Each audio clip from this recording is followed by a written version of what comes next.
ప్రభువునందు ప్రియమైన దైవజన్మ, మీకందరికి మన రక్షకుడైన యేసు క్రీస్తు నామంలో శుభములు మీకు తెలియజేస్తూ ఉన్నాను. బాగున్నారా? మీరందరూ బాగుండాలని ప్రతిరోజు ప్రార్థిస్తున్నాం.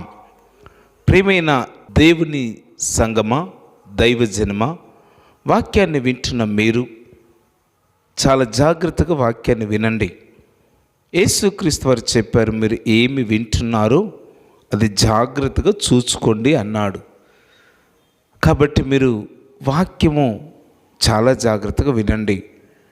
దేవుడు మీతో మాట్లాడుతున్నాడు. ప్రియమైన దేవుని యొక్క సంగమా, దైవజనమా, ఈ రోజుల్లో అనేకులు సంపాదించడానికి ఎన్నో రకాలుగా ప్రయాసపడుతున్నారు. కరోనా వచ్చి బిజినెస్ చాలా లాస్ అయింది అని బాధపడుతున్న వాళ్ళు చాలామంది ఉన్నారండి. అటు వ్యాపారమైనా బిజినెస్ అయినా చాలా నష్టాలలో ఉన్నారు. ఉద్యోగాలు పోయి రోడ్డు మీద బిజినెస్ చేసుకునే వాళ్ళు ఉన్నారు. అందరి యొక్క ఉద్దేశము, ఆలోచన ఒకటే, ఏ విధము చేతనైనా సరే డబ్బు సంపాదించాలా అని కొందరికున్నది. బంగారమును సంపాదించాలని కొందరు ప్రయాసపడుతున్నారు. భూములు సంపాదించాలని ప్రయాసపడుతున్నారు. ఇంకా కొంతమంది ఏమో వస్తు వాహనాలు సంపాదించాలని ప్రయాసపడుతున్నారు. ప్రియమైన నా సహోదరుడా, సహోదరి, నీ జీవితంలో నువ్వు ఏమి సంపాదించుకున్నావు? ఏంటి ఇలాంటి ప్రశ్న వేస్తున్నాడేంటి అని ఆశ్చర్యపోకండి. అవును, నీ జీవితంలో డబ్బు బాగా సంపాదించుకోవచ్చు. వెండి బంగారమును సంపాదించుకోవడానికి ఇంతకాలము ప్రయాసపడ్డావేమో.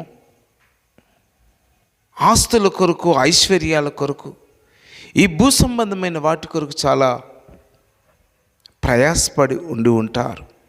కానీ నీ జీవితంలో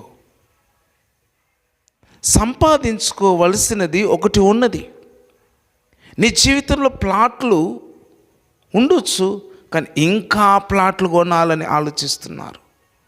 ఒక వ్యక్తికి ఒక ఇల్లు ఉంటే అది అవసరమే, కానీ ఇల్లు ఉండంగా ఇంకొక ఇల్లు కొనాలని, ఇంకొక ఇల్లు కట్టాలని,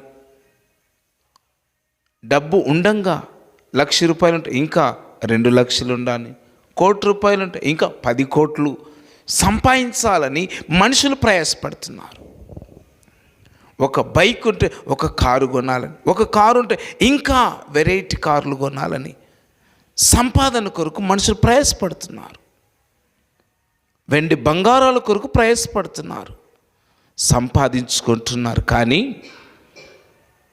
నేను చెప్పేది ఏంటంటే, నీ జీవితంలో ఏం సంపాదించుకున్నావంటే చెప్తారు. ఒక అబ్బాయి వాళ్ళ తండ్రితో అంటున్నాడు, నీవు ఏం సంపాదించినావు? భూమి సంపాదించినావా? పట్టణాలలో బంగ్లా గిట సంపాదించినావా అని అడుగుతూ ఉంటే కొందరు తండ్రులు బాధపడుతూ ఉంటారు. కొందరు తల్లులకు బిడ్డలు అంటారు, ఏం సంపాదించినావు? మాకు బంగారము పెట్టావా? చెవులకు పెట్టావా? మెడల్లో వేసావా? బంగారము సంపాదించావని తల్లులను కూడా బాధ పెట్టే బిడ్డలు ఉంటారండి. ప్రియమైన సహోదరి, ఇవన్నీ కూడా క్షయమైన ధనము, డబ్బు కావచ్చు, వెండైన, బంగారమైన, వస్తువైన, వాహనాలైన, ఇవన్నీ కూడా క్షయమైపోయేటి. అందుకొరకే యేసుక్రీస్తు వారు అక్షయమైన ధనమును సంపాదించుకోండి అని చెప్పాడు. ప్రియమైన దేవుని పిల్లలారా, చెప్పే మాటను చాలా జాగ్రత్తగా వినండి. ఇవన్నీ కూడా నీవు సంపాదించుకోవచ్చు, తప్పు అని అనను. కానీ అన్నిటికంటే ముఖ్యమైనది సంపాదించుకోవాల్సింది ఒకటి ఉన్నది. అది ఏంటి అంటే, అపోస్తలుడైన పౌలు గారు అంటారు, ఫిలిప్పీలకు రాసిన పత్రికలో 3వ అధ్యాయము 9వ వచనంలో ఒక మాట రాయడం జరిగింది. మనం విందాం ఒకసారి. క్రీస్తును సంపాదించుకొని ధర్మశాస్త్ర మూలమైన నా నీతిని గాక క్రీస్తునందలి విశ్వాస మూలమైన నీతి అనగా విశ్వాసమును బట్టి దేవుడు అనుగ్రహించు నీతి గలవాడనై ఆయన యందు అగుపరుచు నిమిత్తమును. ఇక్కడ ప్రాముఖ్యమైన మాటను మనం ఆలోచించాలి. ఇక్కడ పౌలు అంటున్నాడు, క్రీస్తును సంపాదించుకొని, దేన్ని సంపాదించుకున్నాడంట? క్రీస్తును సంపాదించుకున్నాడట. నీ జీవితంలో డబ్బు సంపాదించుకోవచ్చు, కానీ క్రీస్తును సంపాదించుకున్నావా? పై భాగంలో చూస్తే 7వ వాక్యంకి వెళ్ళి చూస్తే పౌలు అంటాడు, నాకు ఏవేవి లాభకరములని అనుకున్నాను వాటిని అన్నిటిని కూడా నేను నష్టముగా ఎంచుకున్నాను. ఎందుకొరకు? క్రీస్తు నిమిత్తం. క్రీస్తును సంపాదించుకున్నాను అంటాడు. మనమేం చేస్తున్నాం? క్రీస్తును కాదు కదా, డబ్బు సంపాదించడానికి ప్రయాసపడుతున్నాం. అవసరమైతే పౌలు వలె మనము లాభకరమైనవి నష్టంగా ఎంచుకోవడానికి ఇష్టపడతామా? అందరము లాభాన్ని కోరుతాం. ఎగ్జాంపుల్గా చెప్పాలంటే, ఆదివారం ఎవరైనా నీకు ఆదివారం వస్తే 2000 ఇస్తా అంటే ఆరాధనకు రాకుండా దేవుని వాక్యానికంటే దేవుని మందిరానికంటే ఎక్కువగా ప్రేమించి, దేన్ని ప్రేమించి? డబ్బును ప్రేమించి సంపాదించుకుందాం. ఈరోజు 2000 వస్తుంది, ఆరాధనకేంటి, ఈ వారము పోకపోతే ఏమవుతుంది, మళ్ళీ వచ్చే వారం వెళ్ళొచ్చు అని అనుకునే వాళ్ళు చాలామంది ఉంటారండి. నిర్లక్ష్యం చేయొద్దు. దేవుని వాక్యాన్ని, దేవుని మందిరాన్ని, దేవుని యొక్క సన్నిధిని నిర్లక్ష్యం చేయొద్దు. డబ్బు పోతే తిరిగి సంపాదించవచ్చు, కానీ క్రీస్తును నీ జీవితంలో సంపాదించుకున్నావా? పౌలు అంటాడు, నేను క్రీస్తును సంపాదించుకున్నాను అంటాడు. ప్రియమైన నా సహోదరుడా, నీ జీవితంలో అన్ని సంపాదించుకోవచ్చు. ప్లాట్లు సంపాదించుకోవచ్చు, బంగారం సంపాదించుకోవచ్చు, వస్తు వాహనాలు సంపాదించుకోవచ్చు, కానీ క్రీస్తును నీ జీవితంలో సంపాదించుకున్నావా? ఒకసారి ఆలోచించు. రెండవదిగా మనం ఆలోచించినట్లయితే, హోషేయ గ్రంథంలో 6వ అధ్యాయములో 3వ వాక్యములో ఒక మాట రాయడం జరిగింది. యెహోవాను గూర్చిన జ్ఞానము సంపాదించుకుందాము రండి. ఇక్కడ దైవజనుడు అంటున్నాడు, హోషేయ గారు అంటున్నారు, ఇదిగో యెహోవాను గూర్చిన జ్ఞానమును సంపాదించుకుందాము రండి. ప్రభునందు దేవుని పిల్లలారా, యాకోబులో అంటాడు, నేడైనను రేపైనను ఒకానొక పట్టణానికి వెళ్ళి లాభము సంపాదించుకుందాము రండి అని చెప్పేవాళ్ళు ఉన్నారు. కానీ రేపు ఏమి సంభవిస్తుందో నీకు తెలియదు. ఇక్కడ ప్రవక్త అంటాడు, దేవుణ్ణి గూర్చిన జ్ఞానము సంపాదించుకోవాలట. మొట్టమొదటిగా నీ జీవితంలో క్రీస్తును సంపాదించుకోవాలి. రెండవది దేవుణ్ణి గూర్చిన జ్ఞానం. నీకు లోక జ్ఞానం చాలా ఉండొచ్చు, బిజినెస్ చేసే జ్ఞానము చాలా ఉండొచ్చు, వ్యవసాయం చేసే జ్ఞానము నీకు ఉండొచ్చు, కానీ దైవ జ్ఞానమును సంపాదించుకున్నావా? యెహోవాను గూర్చిన జ్ఞానమును సంపాదించుకుందాం రండి, ఆయనను అనుసరించుకుందాం, ఆయనను అనుసరించడానికి రండి అంటాడు. ఆ యొక్క వచనం చాలా అద్భుతంగా ఉంటుంది. కాబట్టి యెహోవాను సంపాదించుకుందాం, యెహోవాను గూర్చిన జ్ఞానమును సంపాదించుకుందాం. అవునండి, బానిస పిల్లోడే దానియేలు యెరూషలేము నుండి బానిసగా చెరగా కొనిపోబడ్డాడు. ఎక్కడికి? బబులోను సామ్రాజ్యానికి. కానీ ఏమున్నది? దేవుని వాక్యం అంటుంది, యెహోవా యందు భయభక్తులు కలిగి ఉండుట జ్ఞానమునకు మూలము. దానియేలు జీవితంలో ఏమి సంపాదించుకున్నాడు? ఆస్తి కాదు, వెండి కాదు, బంగారం కాదు. బబులోను సామ్రాజ్యంలో ఉన్నాడు. ఎంతోమంది ఉన్నారు, బలవంతులు ఉన్నారు, ధనవంతులు ఉన్నారు, జ్ఞానవంతులు ఉన్నారు. కానీ రాజుకు బడిన కళను, దాని భావమును చెప్పడానికి ఎవ్వరి వలన కాలేదండి. దానియేలులో ఏమున్నది? దేవుణ్ణి గూర్చిన జ్ఞానము సంపాదించుకున్నాడు. దేవుణ్ణి సంపాదించుకున్నాడు కాబట్టి అనుదినము దేవుణ్ణి ముమ్మారు ఆయన ప్రార్థిస్తూ వచ్చినాడు. ఆయన యెహోవాను గూర్చిన జ్ఞానము సంపాదించుకున్నాడు కాబట్టే ఆ బబులోను సామ్రాజ్యములో బానిసగా ఉన్న ఆ యొక్క పిల్లవాడుగా వచ్చిన డానియేలు జ్ఞానులను రక్షించడానికి ఈ జ్ఞానము కలిగిన దానియేలును దేవుడు ఏర్పరచుకున్నాడు. అంత మాత్రమే కాదు, ఆ దేశానికి ప్రధానమంత్రిగా చేసుకున్నాడు. యెహోవాను గూర్చిన జ్ఞానము దానియేలు సంపాదించుకున్నాడు. నీవేం సంపాదించుకుంటున్నావు?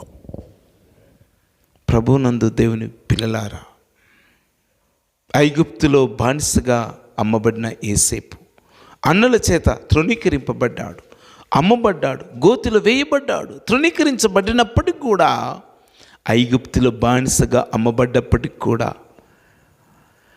దైవ భయము, దేవుణ్ణి కలిగి ఉన్నాడు, దేవుణ్ణి సంపాదించుకున్నాడు, దేవుణ్ణి గురించిన జ్ఞానమును సంపాదించుకున్నాడు. కాబట్టే దేవుడు తగిన కాలంలో యోసేపును హెచ్చించి ఐగుప్తుకు ప్రధానమంత్రిగా చేశాడు.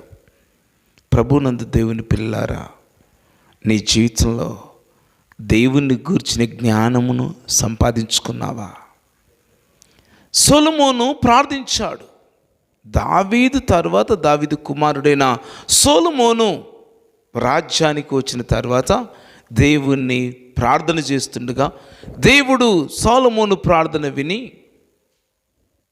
మరి స్వప్నమందు దర్శనమందు ప్రత్యక్షమై ఏం కావాలి అడుగు అని దేవుడు అన్నాడు. సొలొమోను అన్నాడు, ప్రభువా, నీ యొక్క ప్రజలను పరిపాలించడానికి నాకు వివేకమును, బుద్ధిని, జ్ఞానమును ఇవ్వమని అడిగినాడు. యేసయ్య అన్నాడు కదా, అడుగుడు మీకు ఇయ్యబడును. ఏమడిగినాడు? జ్ఞానమును అడిగినాడు. జ్ఞానమును సంపాదించుకున్నాడు సొలొమోను. తన యొక్క తండ్రి గారు ఆయన కొరకు వెండి, బంగారం, ఆస్తి, ఐశ్వర్యమంతా సంపాదించినాడు. కానీ శ్రేష్టమైనది సొలొమోను దేవుని జ్ఞానమును సంపాదించుకోవడానికి ఇష్టపడ్డాడు. కాబట్టి దేవుడు అన్నాడు, సొలొమోను,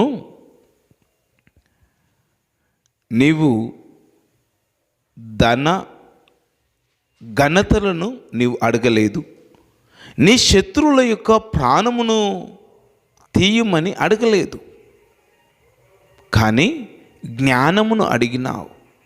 నీకు జ్ఞానముతో పాటు ధన ఘనతలు కూడా ఇస్తున్నాను అని దేవుడైన యెహోవా చెప్పాడు. నీకన్నా ముందున్న రాజులకు కానీ నీ అనంతరము వచ్చే రాజులకు కానీ ఇంతటి జ్ఞానము ఇవ్వలేదండి. సొలొమోను దైవ జ్ఞానమును సంపాదించుకున్నాడు. ప్రియమైన నా సహోదరి, అన్ని సంపాదించుకుంటున్నావు కానీ దేవుని గురించిన జ్ఞానము సంపాదించుకుంటున్నావా? డబ్బులు పెట్టి పుస్తకాలు కొనుక్కోవచ్చు, కానీ జ్ఞానాన్ని కొనలేవు. డబ్బుతో అన్ని చేయొచ్చు, డబ్బు సంపాదిస్తే చాలనుకుంటున్నారు. డబ్బుతో మంచి సోఫాను, మంచి పలంగును కొనుక్కోవచ్చు, నిద్రను కొనలేవు. డబ్బులు పెట్టి మందులన్నీ కొనుక్కోవచ్చు, ఆరోగ్యాన్ని కొనలేవు. డబ్బులు పెట్టి మంచి ఆహారాన్ని కొనుక్కోవచ్చు, ఆకలిని కొనలేవు. ప్రభువునందు దేవుని పిల్లలారా, ఆస్తి, ఐశ్వర్యం సంపాదించుకోవచ్చు, సంతోషమును, సమాధానమును కొనుక్కోలేవు, సంపాదించుకోలేవు. కాబట్టి అందుకొరకే యాకోబు 1:5 అంటాడు, ఏమంటాడంటే, నేరుగా చెప్తుంది దేవుని వాక్యము. ఏమంటుంది? మీలో ఎవనికైనను జ్ఞానము కొదువగా ఉన్న ఎడల నన్ను అడగవలెను, నేను ఎవరిని కూడా గద్దించకుండా అందరికీ ధారాళంగా ఇస్తానని దేవుడు వాగ్దానం చేస్తున్నాడు. దేవుడు ధారాళంగా ఇచ్చేవాడు, జ్ఞానాన్ని ఇస్తానని అంటాడు. మనుషులది కొంచెము, బుద్ధి కొంచెం ఇస్తారు, ఏది ఇచ్చినా కొంచెమే. జ్ఞానము ధారాళంగా ఇస్తాను అడిగేవారికి. మరి జ్ఞానాన్ని సంపాదించుకున్నావా? వచ్చి అంటాడు, ఇదిగో యెహోవాను గూర్చిన జ్ఞానము సంపాదించుకుందాము రండి, యెహోవాను అనుసరించుదాము రండి అంటాడు. మరి యెహోవా యొక్క జ్ఞానమును నీవు పొందుకోవడానికి, ఆయనను అనుసరించడానికి ఆయన ఎద్దుకు వస్తున్నావా? ఒకసారి ఆలోచించండి. ఎక్కడెక్కడో నువ్వు పరిగెత్తుతున్నావు, ఏదేదో సంపాదించుకోవాలని ప్రయాసపడుతున్నావు, కానీ నీ జీవితంలో క్రీస్తును సంపాదించుకున్నావా? ఒక రాజు రాజ్యములో పరిపాలన చేస్తూ ఉన్నాడు. ఆ రాజుకు ఒక ప్రియమైన కుమారుడు ఉన్నాడు. ఈ కుమారుడు చెరపట్టబడ్డాడు, బంధించబడ్డాడు. రాజు ఈ వార్త విని, నా కుమారుణ్ణి ఎవరైతే విడిపిస్తారో వారికి అడిగిన బహుమతి ఇస్తాను అని చాటింపు వేశాడు, దండోర వేశాడు రాజు. అక్కడ ఉన్న ముగ్గురు యవనస్తులు, వారు ఆడా ఈడ కూర్చుంటే ఏమి ప్రయోజనము, మనకు పని లేదు, మనకు ఉద్యోగము లేదు. రాజు అయితే ఒక చాటింపు వేశాడు. రాజు యొక్క కుమారుణ్ణి ఎవరైతే విడిపించి తీసుకుని వస్తారో వారికి అడిగింది ఇస్తానని అన్నాడు కదా, మనం ఆ పని చేద్దాం పదండి అని ముగ్గురు కలిసి వెళ్ళిపోయారట. వెళ్ళిపోయి వెతికి వెతికి వెతికి బంధింపబడిన ఆ రాజు యొక్క కుమారుణ్ణి విడిపించుకొని తీసుకుని వచ్చారంట రాజు దగ్గరికి. అప్పుడు రాజు అన్నాడంట, మీకు ఏమి కావాలో అడగండి, అది ఇస్తాను అని అన్నాడట. ఒకడు అన్నాడంట, రాజా నాకు ఉండడానికి ఇల్లు లేదయ్యా, ఒక మంచి ఇల్లు నాకు కట్టిస్తే చాలు రాజా అంటే, మంత్రి ఈయనకు వెళ్ళి చక్కటి ఇల్లు కట్టించు, మంచి స్థలాన్ని చూపించి చక్కటి బిల్డింగ్ను కట్టించు అని రాజుగారు చెప్పారట. వెంటనే వెళ్ళి మంత్రి వానికి ఇల్లు కట్టించేశాడు. రెండో వాడు వచ్చాడు, ఏం కావాలి నీకు, అడిగింది ఇస్తాను అని రాజుగారు చెప్పారంట. రాజా నాకు ఉండడానికి ఇల్లు అయితే ఉంది, కానీ జీవించడానికి బ్రతకడానికి నాకు పొలము లేదు, కాబట్టి పొలము ఇప్పించు రాజా అంటే, మంత్రి ఈయనకు పొలము ఇవ్వు అని చెప్పేశాడట. మూడో వాడు వచ్చాడు, అయ్యా నీకేం కావాలి అడుగు, మరి నీ యొక్క స్నేహితుడు అడిగితే ఇల్లు అంటే ఇల్లు ఇచ్చాను, పొలం అంటే పొలం ఇచ్చాను, నీకేం కావాలి మరి చెప్పు, ఏం కావాలి, డబ్బా, బంగారమా, వెండ, ఆస్తుల, బంగ్లానా, పొలమా, ఏం కావాలా? ఈయన ఆలోచించాడు. ఈ యవనస్తుడు కాస్త వివేకముతో ఆలోచించి, రాజా నేను అడిగింది ఇస్తామంట. అడగయ్యా, ఏం అడిగిన ఇస్తానంటే, రాజా నీవే నాకు కావాలి, నీవు నా ఇంటికి భోజనానికి రావాలి అన్నాడట.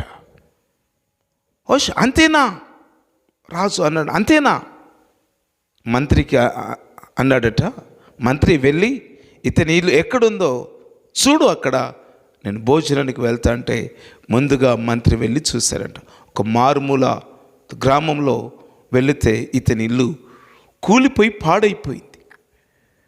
రాజుగారు ఈ ఇంటిలో భోజనం చేస్తారా, చేయలేని స్థితి.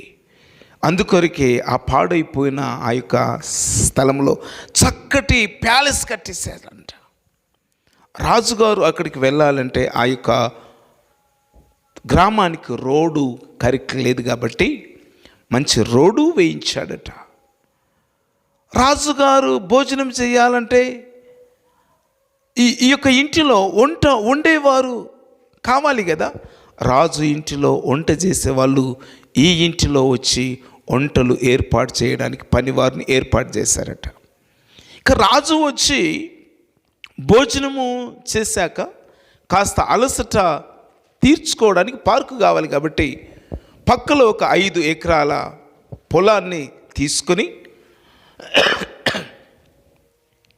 అక్కడ పూల మొక్కలు మరి ఫలవృక్షాలు పెట్టించి చక్కటి ఉద్యానవనం ఏర్పాటు చేశాడట. ప్రభునందు దేవుని పిల్లలారా, రాజును కోరుకోవడమును బట్టి వీనికి ఇంటి వరకు రోడ్డు వచ్చింది, చక్కటి ఇల్లు వచ్చింది. అంత మాత్రం కాదు, పొలము కూడా వచ్చింది. రాజుతో కలిసి భోజనం చేసే భాగ్యం కూడా దొరికింది. అదే రీతిగా దేవుని వాక్యం అంటుంది, కొలసీలకు రాసిన పత్రిక 2వ అధ్యాయం 3వ వాక్యంలో చూస్తే అద్భుతమైన వాక్యం ఉన్నది. అక్కడ ఏమని ఉన్నదో ఒకసారి మనం విందామా? బుద్ధి జ్ఞానముల సర్వ బుద్ధి జ్ఞానము సర్వ సంపదలు ఆయన యందే గుప్తమయ్యున్నవి. హల్లెలూయా. బుద్ధి జ్ఞానము సర్వ సంపదలు క్రీస్తులో గుప్తమయ్యున్నాయి. అందుకొరికి పౌలు గారు అంటారు, నేను క్రీస్తును సంపాదించుకొని, క్రీస్తులోనే ఏమున్నది? సర్వ సంపదలు ఉన్నాయి. ప్రభునందు దేవుని పిల్లలారా, జక్కయ్య గారి జీవితంలో ఆస్తి బాగా సంపాదించడానికి ప్రయాసపడ్డాడు. చాలా డబ్బు ఉంది, కానీ జీవితంలో సంతోషం లేదు, సమాధానం లేదు. యేసును గురించి విన్నాడు, యేసును తన ఇంటిలో చేర్చుకున్నాడు. వెంటనే ఒక మార్పు వచ్చింది. ఇంతకాలం ఇంత ఆస్తి ఉన్న, ఇంత డబ్బు నేను సంపాదించుకుని ప్రయాసపడ్డా, కానీ ఎనలేని ఆనందము ఈరోజు వచ్చిందని ఆశ్చర్యపోయి ఆయన ఆస్తిలో సగభాగము బీదలకు పనిచేశాడు. మిగిలింది అన్యాయముగా పుచ్చుకున్న వానికి తిరిగి రెట్టింపు ఇచ్చేశాడు. మిగిలింది ఏంటి? జీరో కాదు, హీరో. ఎవరైనా యేసుక్రీస్తును కలిగి ఉన్నాడు. యేసుక్రీస్తును జక్కయ్య కలిగి ఉన్నాడంటే అర్థం ఏంటి? యేసుక్రీస్తులోనే సర్వ సంపదలు ఆయనలోనే ఉన్నాయి. జ్ఞానం ఉన్నది, సర్వ సంపదలు ఆయనలోనే గుప్తమై ఉన్నాయి. ప్రియమైన నా సహోదరుడా, లోకంలో జీవిస్తున్న ప్రతి ఒక్కరూ వెండి బంగారాల కొరకు, ఆస్తుల కొరకు, వస్తు వాహనాల కొరకు ప్రయాసపడుతున్న, సంపాదించాలని. కానీ క్రీస్తును సంపాదించుకోలేకపోతున్నారు.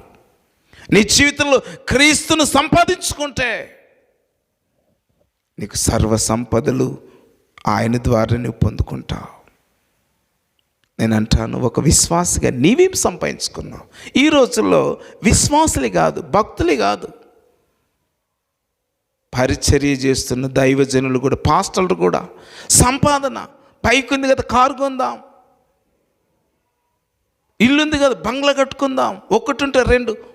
ప్రతి ఒక్కరికి ఒక ఇల్లు అవసరం, సాధ్యమే. ఆశ మంచిదే, కానీ ఇంకా సంపాదించుకుందాం, ఇంకా ఇల్లు సంపాదిద్దాం, ఇంకా కార్లు. ఒకటి ఉంటే సరిపోయింది కదా, ఇంకా 2-3 కార్లు, బైకులు.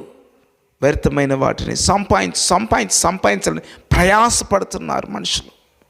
సంపాదన కొరకు మనుషులు ప్రయాసపడుతున్నారు. దైవజనులైన ఎవరైనా సరే, నేనైనా నువ్వైనా, ఎవరైనా సరే, ప్రతి విశ్వాసైనా సరే, ఏమి సంపాదించుకోవాలి మన జీవితంలో, ఏవి సంపాదించుకోవాలని వాటిని మనం సంపాదించుకోలేకపోతున్నాం. ఏమి సంపాదించుకుంటున్నామంటే డబ్బును, బంగారమును, వెండిని, ఆస్తులను సంపాదించుకోవడానికి ప్రయాసపడుతున్నారు. వాస్తవానికి మనం ఏమి సంపాదించుకోవాలంటే, తిమోతికి రాసిన మొదటి పత్రికలో 6వ అధ్యాయంలో 11వ వాక్యంలో అద్భుతమైన మాట ఉన్నది. దైవజనుడా, నీవైతే వీటిని విసర్జించు అన్నాడు. నీతిని, భక్తిని, వేటిని విసర్జించాలి? దైవజనుడా, నీవైతే వీటిని విసర్జించు. వేటిని విసర్జించాలి? వేటిని విసర్జించాలి? విసర్జించవలసినవి విసర్జిస్తున్నామా? లేదండి. ప్రభునందు దేవుని పిల్లలారా, పౌలు మహా జ్ఞానవంతుడు. అందుకొరకే క్రీస్తు కొరకు అన్నీ ఆయన నష్టముగా ఎంచుకొని క్రీస్తును సంపాదించుకున్నానని అంటాడు. ఎందుకొరకంటే ఇదే పత్రికలో తిమోతి మొదటి పత్రిక 6వ అధ్యాయం 7వ వాక్యం కలిగి చూస్తే, మనం ఈ లోకములోనికి ఏమి తీసుకుని రాలేదు, ఇందులో నుండి ఏమి తీసుకొని పోలేము అని చెప్తూ కింది భాగంలో అంటాడు. ఏమంటాడంటే, చదువుదాం 8-9 వచనాలు. మనం ఈ లోకములోనికి ఏమియు తేలేదు, దీనిలో నుండి ఏమియు తీసుకొని పోలేము. కాగా అన్న వస్త్రములు కలిగిన వారమై వాటితో మనం తృప్తిగా జీవిస్తాం. హల్లెలూయా, హల్లెలూయా. మనిషికి బ్రతకడానికి ఏం కావాలి? అన్నం కావాలి, వాస్తవం. వస్త్రాలు కావాలి. అన్న వస్త్రాలు కలిగిన వారమై మనం తృప్తిగా జీవిస్తాం. రెండవది, ముందుకు వెళ్ళిపోతే అక్కడ అంటాడు, ఇంకా ఏమంటాడంటే, వాటితో తృప్తి పొందుదము, ధనవంతులగుటకు ధనవంతులు అవ్వడానికి ఆపేక్షించువారు చాలా మంది ఆపేక్షిస్తున్నారు. ధనవంతులం కావాలి, ఒకనికంటే ఒకడు ధనవంతులు కావాలని ప్రయాసపడుతున్నారు. శోధనలోను ఉరిలోను అవివేక యుక్తులను అహంకారులనై అనేక దురాశల్లోనూ పడుదురు. ఎవరు ధనము సంపాదించుకోవాలని అనుకున్నోళ్ళు శోధనలోను ఉరిలోను పడిపోతున్నారు. చివరికి చూస్తే అందులో అద్భుతమైన మాటలు ఉన్నాయి. ప్రతి మాట చాలా విలువైంది. ఏదో లైట్గా చదువుతూ వెళ్ళిపోతే కాదు, ఒక్కొక్క మాటను ఆలోచన చేద్దాం కాస్త 2 నిమిషాలు. ఏమనింది అక్కడ? ధనవంతులగుటకు అవ్వడానికి. ఏమి అవ్వడానికి? భక్తి పరులు అవ్వడానికి కాదు, ప్రార్థన పరులు అవ్వడానికి కాదు, ధనవంతులు అవ్వడానికి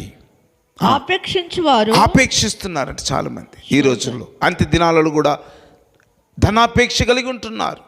ఆపేక్షించువారు ఏమన్నాడు? శోధనలోను. అంటే డబ్బు ఎక్కువైపోతే ఏమైతుందంటే శోధనలు పడిపోతున్నారు మనుషులు. రెండవది ఉరిలోను అవివేక యుక్తులను అహంకారం వచ్చేస్తుంది. అనేక అహంకారము. ధనాపేక్ష కలిగిన వారు డబ్బు సంపాదించుకొని అహంకారముతో జీవిస్తున్నారు. ఇంకా దురాలోచనలు వస్తున్నాయి. సంపాదన ఎక్కువైపోయింది, దురాలోచనలు వచ్చి పాడు పనులు చేస్తున్నారండి. భూ సంబంధమైన డబ్బు సంపాదించుకొని ధనమిచ్చి పాపములు పడిపోతున్నారు. ఇంకా చదువుదాం. అట్టివి మనుషులను నష్టములోను నాశనములోను ముంచివేస్తాయి. ఎందుకంటే ధనాపేక్ష సమస్తమైన కీడుకు మూలము. కొందరు దీనిని ఆశించి విశ్వాసము నుండి తొలగిపోయారు. నానా బాధలతో. అవునండి. తమ్మును తామే పొడుచుకొని చచ్చిపోయారండి. లోకంలో ఎన్నో వార్తలు వింటున్నాం. ఎంతోమంది సినిమా యాక్టర్స్ అండి ఎంతో డబ్బును సంపాదించినారు, కానీ సంతోషం లేక సమాధానం లేక వారిని వారే ఆత్మహత్య చేసుకొని చచ్చిపోయారండి. ఎందరో నిజంగా డబ్బున్నది కానీ సమాధానం లేక తృప్తి లేక అకాల మరణాలు పొందుతున్నారు. అందుకొరకే దైవజనుడా వీటిని అన్నిటిని నువ్వు విసర్జించు. ఏం సంపాదించుకోవాలా చెప్తున్నాడు అక్కడ. అద్భుతమైన విషయం 6వ అధ్యాయంలో 11వ వాక్యంలో చూస్తే అక్కడ ఈ యొక్క శ్రేష్టమైన వాక్యాన్ని చూస్తున్నాం. ఏమని ఉంది అక్కడ? నీతి సంపాదించుకోవాలి. రెండవది భక్తిని సంపాదించుకోవాలి. విశ్వాసమును సంపాదించుకోవాలని అంటాడు. ఒకసారి ఆ వాక్య భాగాన్ని చదువుదామా? తిమోతికి రాసిన మొదటి పత్రిక 6వ అధ్యాయం ఆఖరుగా నేను ఈ యొక్క వాక్యాన్ని చదివి నేను ముగిస్తుంటున్నాను. 11వ వచనం. నీతిని, భక్తిని, విశ్వాసమును, 4వది ప్రేమను, ఓర్పును, సాత్వికమును సంపాదించుకొనుటకు ప్రయాసపడుము. దైవజనుడా, అవును, పరిచర్య చేస్తున్న నా ప్రియమైన సహోదరుడా, వీటిని సంపాదించడానికి ప్రయాసపడుతున్నావా? లేకపోతే డబ్బు సంపాదించుకోవాలని, వాహనాలు సంపాదించుకోవాలని, ప్లాట్లు సంపాదించుకోవాలని, వెండి బంగారాలు సంపాదించుకోవాలని ప్రయాసపడుతున్నావేమో. ఇది వెండి బంగారాలు సంపాదించుకోవడానికి ఇది సమయమా? అంత్య దినాలలో ఉంటున్నాం, అపాయకరమైన రోజుల్లో ఉంటున్నాం, ప్రభు రాకడలో ఉంటున్నాం. కాబట్టి వాక్య పరిచయం చేస్తున్న ప్రతి ఒక్కరు కూడా, దేవుని యొక్క పిల్లలైన ప్రతి ఒక్కరు కూడా నీతిని, భక్తిని, విశ్వాసమును, ప్రేమను, ఓర్పును, సాత్వికమును సంపాదించుకున్నట్టుకు ప్రయాసపడాలని జ్ఞాపకం చేస్తూ, మొట్టమొదటిగా మనం విన్నాం క్రీస్తును సంపాదించుకో. రెండవది దేవుణ్ణి గూర్చిన జ్ఞానమును సంపాదించుకో.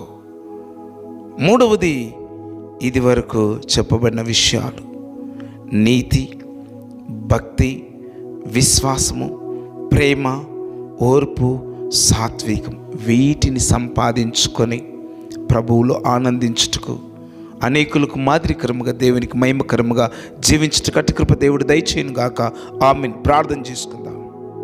పరమ తండ్రి నీకు స్తోత్రమునైనా ఇంతవరకు బహు స్పష్టంగా బహు సూటిగా నాతో మీరు మాట్లాడిన ప్రతి మాటను బట్టి వందనాలు.